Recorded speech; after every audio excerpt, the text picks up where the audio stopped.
I'm Theo Pearson, I'm Henry DiNapoli. I'm Damian Flynn. and today we're going to be talking about ExxonMobil and Shell. So one of the major sectors of the stock markets is energy. Therefore, it generates trillions of dollars every single year. And the reason for that is every single person needs energy on the planet. Can't get around it. And it's a great long-term investment, and we'll tell you why throughout the presentation. It has struggled during COVID-19, however, because no one needed oil, no one was driving. And the Russia-OPEC price war, where the price of U.S. oil fell by 34%.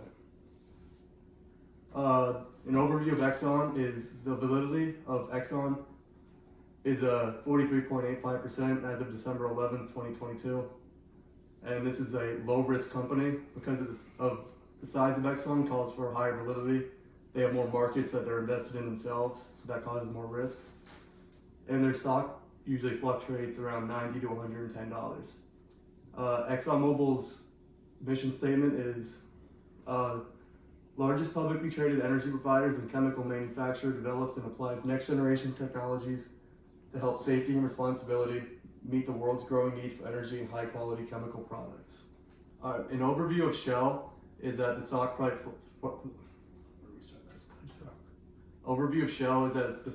fluctuates around $40 to $50, and the validity of Shell as of December 11th was 21.42%, and this is over half of ExxonMobil's. So it's a lower risk because it's not expanding into as many markets, and this also means that it's a better, consistent, long-term stock because it fluctuates less. And the mission statement is to safely market and distribute energy and petrochemical products while offering innovative, value-added services. The ExxonMobil Corp and the Shell, this is their 5-year graph right here. And I'm going to get into a couple notable events in the next slide. But Exxon is currently at an all-time high, selling at around $105.24 per share. And in 2017, 5 years ago, it was selling around $87.30. That's a 20.55% increase in the last 5 years. In contrast, Shell is currently selling at around $56.19 per share. 5 years ago, it was selling around $70.24 per share. That is about a 25% decrease. So here's Shell during COVID. As you can see right here on this graph, this marks approximately December 30th, 2019. And then we can see how when the pandemic starts, it slowly declines here. So the stock price prior to COVID-19 was about $60.21. And the price after the announcement of all the lockdowns, it dropped to about $25.08 as of March 16th, 2020. And that is that is a 58% decrease in only 2.5 months. That is a crazy decline. So here's ExxonMobil during COVID, and as we can see here, that marks December 30th, 2019, and we can see how this slowly declines to the present day of March 16th, 2020. So by day's end on the 30th of December, it closed at $70.33. And as of March 16, 2020, it closed at $32.74. So as of March 2020, it marked a period of lockdowns and restrictions. And since people weren't traveling for everyday life, this tanked the prices substantially. It was approximately a 53% decrease. And some risks for Shell that we keep in mind are wartime conflicts such as the Russia and Ukraine war. So Shell recently pulled out of Russia and cut all of its ties with that. That has been affecting oil and gas prices substantially. Another consideration is macroeconomic price fluctuations of crude oil. So inflation poses high gas prices and less people using gas as a result of this. And then the IT threat landscape. This was something that we pulled off of their website. So cybersecurity, it poses a threat to everyday life. To national security, to company safety, and especially being such a large sector, the oil and gas industry is definitely one of those attack vectors. So the Risk for Shell that we calculated, or the standard deviation, was about negative 21.42%.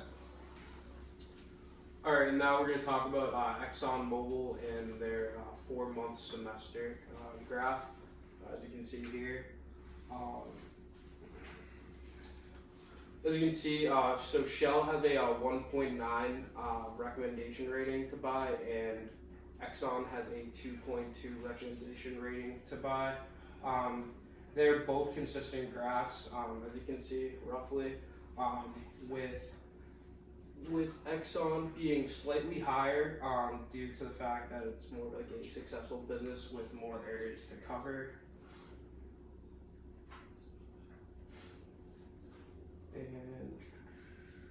And then here's some of ExxonMobil's risks. So pretty much is a large supply and demand issue due to COVID-19 and the crude oil crisis. So pretty much having less crude oil, increased gas prices, which also stopped consumer spending on gas and oil. And then along with the Russian-Ukrainian war, when they cut ties with Russia, Russia is a huge country, and that is obviously cutting off sales of oil and gas. And then along with some of the political factors, like politicians pushing renewable energy and like solar, wind, and water. And then for ExxonMobil's future outlook, there is a future agreement to store 2 million carbon gallons of CO2 each year. That is obviously like a significant decrease in the carbon footprint. And the environmental impact reduction, so between like the years 2025 and 2030, they're looking to gradually switch over to renewable energy that's better for the environment, just for a better push for making the environment a whole lot better. And then Shell's future outlook, obviously because these are like oil companies and everything, everyone's trying to switch over to better renewable energy. This is obviously more financially incentivizing, just because it's better for the environment. And then creating shared value. These companies are looking to just give back to the environment and reduce CO2 usage, and switching over for the use of renewable energy. And that is all. Thank you.